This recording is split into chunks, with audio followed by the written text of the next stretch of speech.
దేవుణ్ణి, అయినా కూడా నిన్ను ప్రేమించడం మానలేదు.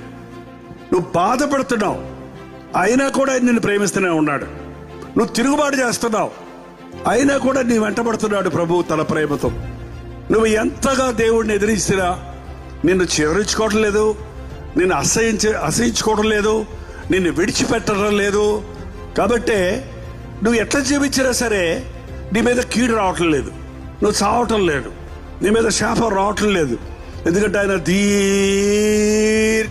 కలిగిన వాడు. యేసయ్య ప్రేమను రుచి చూడాలంటే ఏం చేయాలో తెలుసా? సిలువ దగ్గర కూర్చోవాలి. అంటే చెక్క సిలువ, బొమ్మ సిలువ, ఇతర సిలువ దగ్గర కాదు.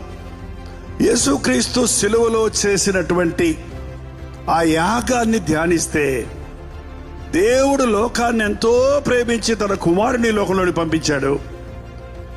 యేసుక్రీస్తు మనల్ని ఎంతో ప్రేమించి తన ప్రాణాన్ని మన కొరకు అర్పించాడు. మన నిందను, మన అవమానాన్ని, మన శిక్షను, మన పాపమును, మన శాపమును, ప్రతి దానిని ఆయన భరించి దేవుని కోపాగ్ని తాలుకొని పాపం వలన వచ్చిన జీతమైన మరణము నుండి మానవాళిని విమోచించుట కొరకు ఆయన ప్రభువుగా ఈ లోకంలోనికి వచ్చి మనందరి కొరకు ఆయన మరణించాడు. మరణం యొక్క బలబగల వాడిని అనగా అపవాదిని మరణము ద్వారా జయించి మృత్యుంజయుడే లేచి